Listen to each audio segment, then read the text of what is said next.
Good morning, friend. Today we are starting the chapter number 3 GNEET and GUJCAT. Okay. Last lecture में हमने chapter number 3 के कुछ concepts और कुछ formulas आपको बताए थे. ओम्स लॉ बताया था और करंट डेंसिटी के बारे में आपको बताया था. आज हम पढ़ने जा रहे हैं colour code method of register. Clear? Colour code method of register. उसके लिए जब थ्योरी में आपको एक हिंट बताई थी, वो आपको हिंट याद रखनी है. BB Roy, GBVG, then after white, gold, silver and no color. Clear? So this is the hint you should remind for this color code method. Okay, so B for what? B for first color is black and second color is brown. R for red, O for orange, Y for yellow, G for green, okay, B for blue, V for violet, and the last one is gray. Is that clear? Is that clear or not? Black, brown, red, orange, yellow, green, blue, violet and grey. Then after, as it is, white, gold and then silver, and the last one is no color.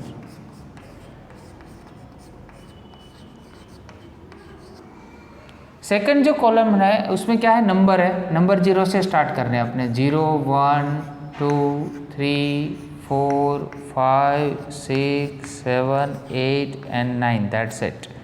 9 तक अभी आपको stop कर देना है. And what is multiplier here? 10 to the power 0, that is 1. 10 raised to 1, that means 10. Then after 10 raised to 2, 10 raised to 3, 10 raised to 4, 10 raised to 5, 10 raised to 6, 10 raised to 7, 10 raised to 8, 10 raised to 9. 10 raised to 9. Sometimes go ahead 10 raised to -1 and 10 raised to -2, but this doesn't matter. You can stop here. Clear? Now the tolerance. Tolerance for only 2 colors, for gold and for silver, and the last one is no color. So here we can write the 20% tolerance. Is that clear? Okay. 5%, 10% and 20%, right? 5%, 10% and 20%. So this is the formation to solve out any of the MCQs and any of the example. So now discussing with a hint. What is hint here? BB Roy. So remind this as a name.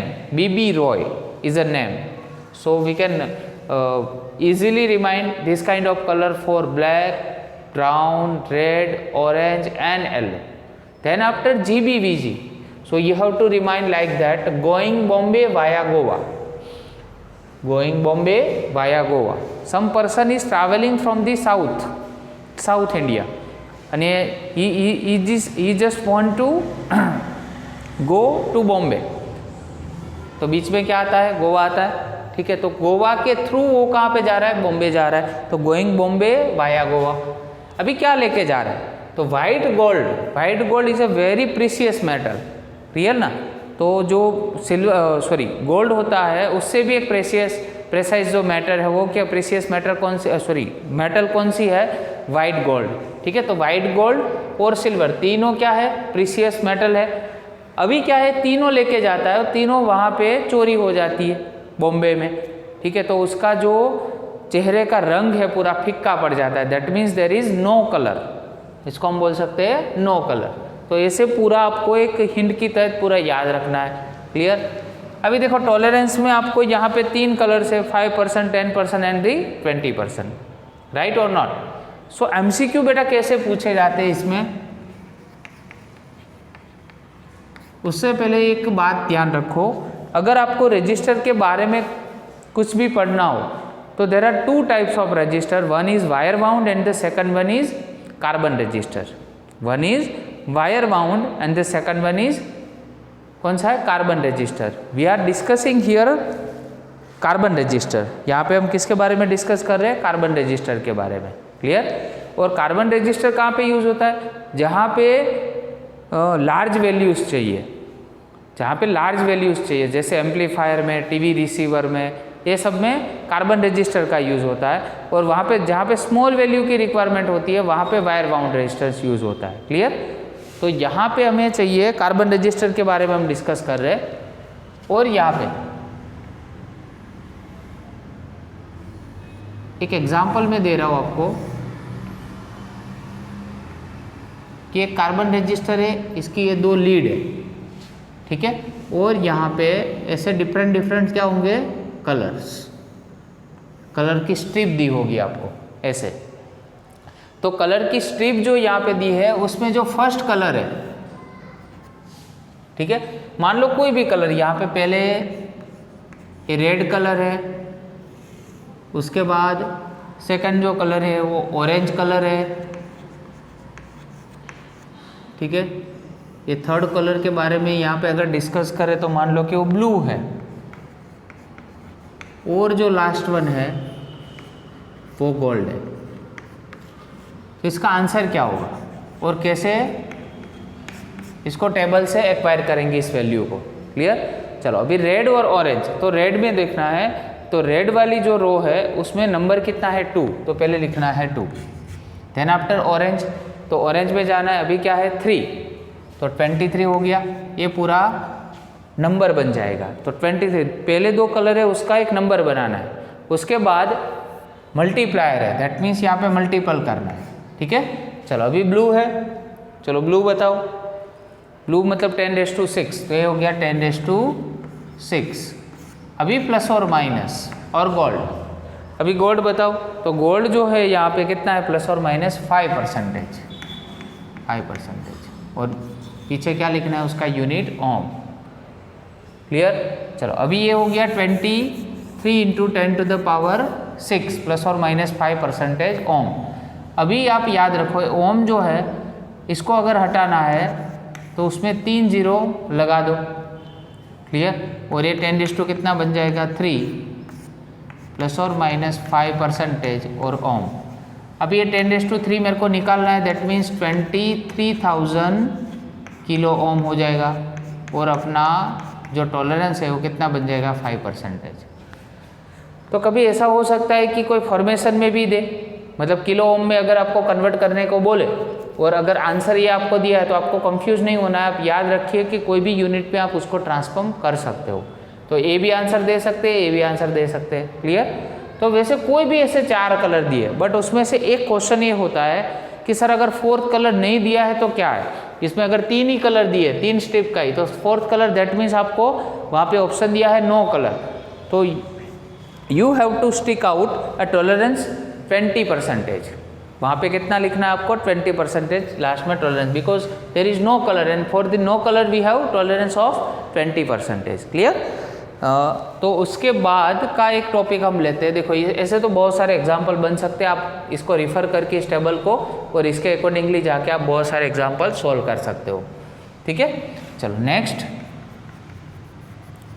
हम discuss करते हैं electric power, electric energy and power, electric energy and the power.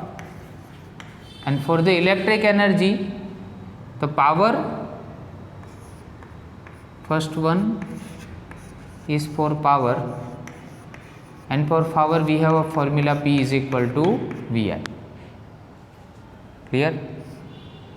Power का formula क्या है, V into आई।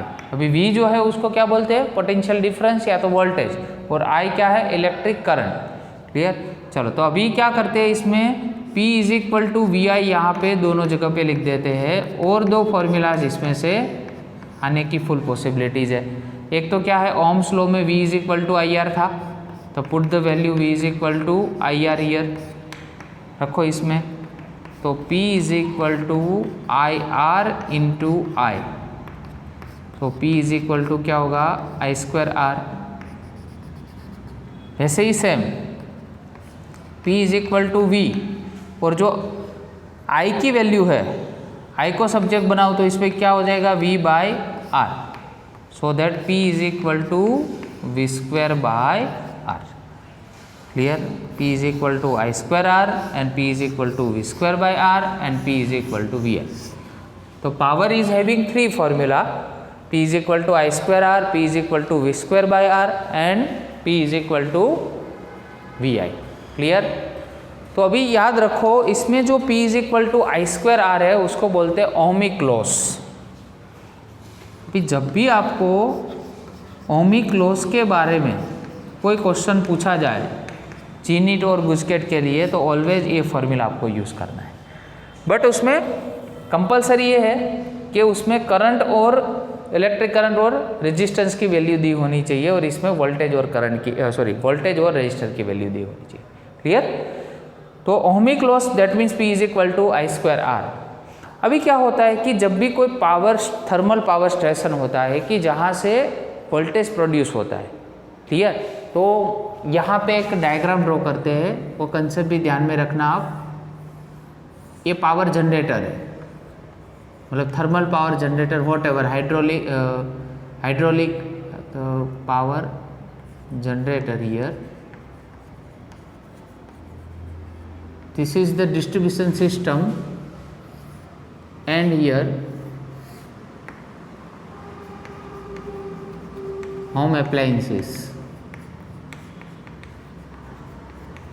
Clear. So जब भी यहाँ पे कोई पावर जनरेट होता है उसको मेरे को डिस्ट्रीब्यूट करना है। अगर ये रेंज, ये डिस्टेंस बहुत ही ज़्यादा है तो हम क्या करेंगे, यहाँ पे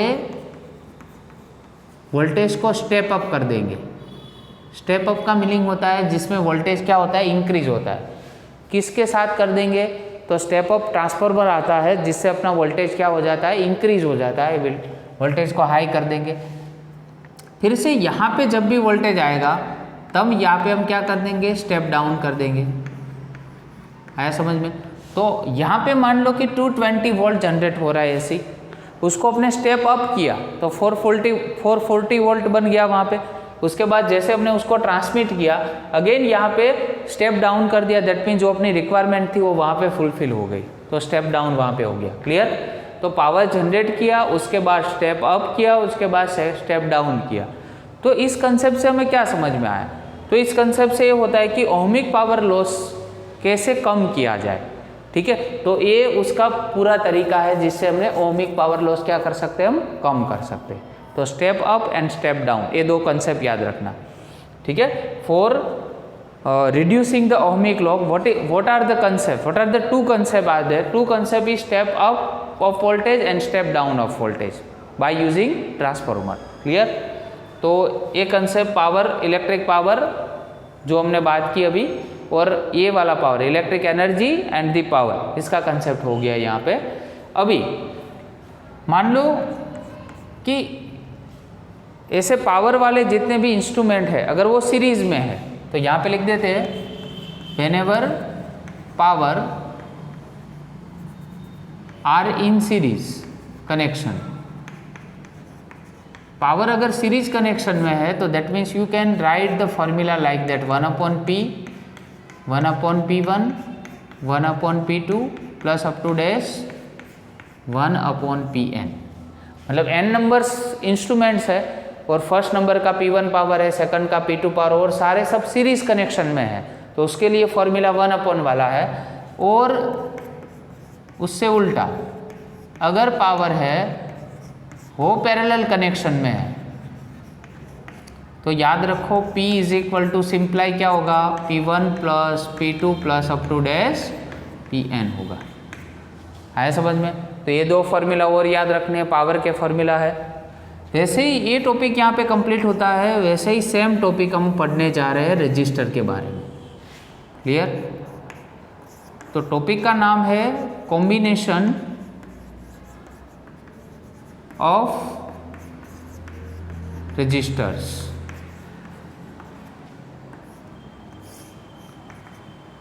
There are two connection of register. You very well known of that, series connection as well as parallel connection. Once we discuss about the series connection by the graphical method, we are drawing here a one diagram having a three resistor R1, R2 and R3. By connecting a DC V volt battery here, plus and minus V volt battery DC here. First one is R1, second one is R2 and the third one is R3. For this kind of battery, current I is flowing throughout this circuit, and then after it is going away from this circuit also. So the loop is totally closed and the current is flowing through this circuit is I, capital I. So what is the judgment? The judgment is that the potential difference across the resistor R1 is V1, here V2 and here V3. So the same amount of current is flowing throughout this circuit, but the potential difference across the various resistors are different. So we can write the formula V is equal to V1 plus V2 plus V3, and if you have number of resistor, you can increase the value up to dash n. So we have a formula from Ohm's law, V is equal to IR. I is same for every components, each and every component. So I is cancel here, and then we can write the formula R is equal to R1 plus R2 plus R3. So simply we can say that if the resistors are connected in series connection, it is added to one to the other. Clear? The summation between all the resistors are done, and we can easily find the equivalent resistance of the circuit. Clear? तो सबका जितने भी resistance है सबका सम होगा. Late से 1 ओम, 2 ओम और 3 ओम है, तो 1 प्लस 2 प्लस 3, ठीक है, तो 6 ओम टोटल सर्किट पूरे नेटवर्क का रजिस्टर होगा. उसके डिपेंड में बहुत सारे एग्जांपल हम सोल्व भी करेंगे साथ में. बहुत सारी ऐसी सर्किट होती है जो थोड़ी कॉम्प्लेक्स होती है, बट उसमें कंसेप्ट आपको ये ध्यान में रखना है कि सीरीज कनेक्शन है तो क्या होगा बेटा, सीरीज कनेक्शन है तो उसमें सम होगा. ठीक है, चलो अभी उसका सेकंड जो फॉर्मेशन है पैरेलल कनेक्शन, उसके बारे में डिस्कस करते हैं.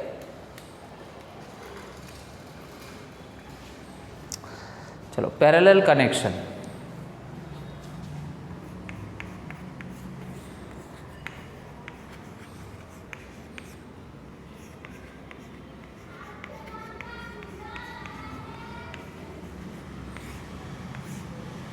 क्लियर?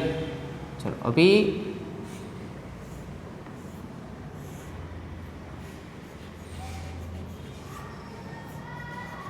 तीन रजिस्टर लेते हैं ऐसे पैरेलल कनेक्शन में. ये तीनों रजिस्टर जो है उसको ऐसे कंबाइन करने के बाद यहाँ पे एक डीसी बैटरी, ठीक है, V वोल्ट की, ये प्लस है और ये माइनस है. ये जंक्शन है बेटा. जब भी जंक्शन आता है तो टोटल करंट सर्किट का I है, और जंक्शन में से करंट ऑलवेज क्या होता है, डिस्ट्रीब्यूट होता है, I1, I2 and I3, and from that circuit we can also write the total current of resistor, total current of the circuit is I. तो यहाँ पे हम लिख सकते हैं, देखो ये V जो है पोटेंशियल, ये टोटल पोटेंशियल इस बैटरी का, वो पहले रजिस्टर पे, ये सेकंड रजिस्टर और जो थर्ड रेजिस्टेंस है, तीनों में क्या रहेगा, सेम रहेगा, क्योंकि वो पैरेलल में. बट क्या डिफरेंट होगा, करंट। तो यहाँ पे हम क्या लेंगे, I is equal to I1 plus I2 plus I3 लेंगे। क्लियर। अभी हम ओम्स लॉ के अकॉर्डिंग जानते हैं कि इसको हम V बाय R लिख सकते हैं, इसको V बाय क्या लिख सकते हैं, R1, यहाँ पे V बाय R2 और यहाँ पे V बाय R3। वोल्टेज तो सब में क्या है, सेम है। चलो तो 1 by R is equal to 1 upon R1, 1 upon R2 and 1 upon R3। ये हो गया अपना equivalent resistance of the whole network. But if two registers are given in parallel connection, तो दो रजिस्टर है तो 1 upon R equivalent is equal to 1 upon R1 plus 1 upon क्या होगा, R2। तो 1 अपॉन आर इक्विवेलेंट, इसको मल्टीप्लाई कर दो सामने तो क्या R1 प्लस R2 और नीचे एलसीएम होगा R1 R2। इसको इन्वर्स करना पड़ेगा, R equivalent is equal to R1 R2, R1 plus R2। तो याद रखो डायरेक्ट फॉर्मूला कि जब भी दो रेजिस्टेंस आपको पैरेलल कनेक्शन में दिए हुए तो आप क्या करोगे, ऊपर मल्टीप्लिकेशन और नीचे प्लस करोगे। है समझ में, ऊपर मल्टीप्लिकेशन और नीचे प्लस, डायरेक्ट ही सॉल्व कर सकते हो, ये फॉर्मूला को डिराइव करने की ज़रूरत नहीं है। तो ये शॉर्ट फॉर्म हो गया। पर 3 रजिस्टर है, मोर देन 2 रजिस्टर है, तो आपको ये फॉर्मूला का ही यूज़ करना पड़ेगा, कंपलसरी है। क्लियर। तो आज बात की हमने कलर कोड मेथड के बारे में, एनर्जी के बारे में, पावर के बारे में, ठीक है, और पावर कैसे जनरेट होता है, उसका डिस्ट्रीब्यूशन हम कैसे कर सकते हैं, ठीक है। और ये वाला जो कलर कोड मेथड आपको समझाया है वो मोस्टली वो गुजकेट में पूछा जाता है, ठीक है। तो सही से फिर से एक बार रिवीजन कर देना। Series connection, parallel connection, series connection में टोटल रेजिस्टेंस फाइंड करना है तो कैसे कर सकते हैं, पैरेलल कनेक्शन में भी बताया आपको, नंबर ऑफ रजिस्टर है तो भी कर सकते हैं, और 2 रजिस्टर है तो भी कैसे कर सकते हैं। उसमें और एक फॉर्मूला मैं आपको बता दूं कि इसमें अगर n नंबर ऑफ रजिस्टर है तो उसके लिए फॉर्मूला बेटा क्या बनेगा, NR बनेगा, और सबका रेजिस्टेंस क्या होना चाहिए, सेम R ही होना चाहिए। जैसे R1 R2 R3 लिए ना, वैसे नहीं लेना है, सबका रेजिस्टेंस सेम, मतलब R रजिस्टर ही लेना, इसका भी R, इसका भी R, इसका भी R। जैसे n नंबर तक जाए तो n नंबर ऑफ R, ऐसा टोटल इक्विवेलेंस फॉर्मूला बनेगा। और सेम वही अगर पैरेलल कनेक्शन में आप बोलना चाहते हो तो R equivalent is equal to R divide by N बनेगा। क्या बनेगा, R डिवाइड बाई N। तो ये 2 फॉर्मूला और आपको याद रखने पड़ेंगे। Okay, thank you very much.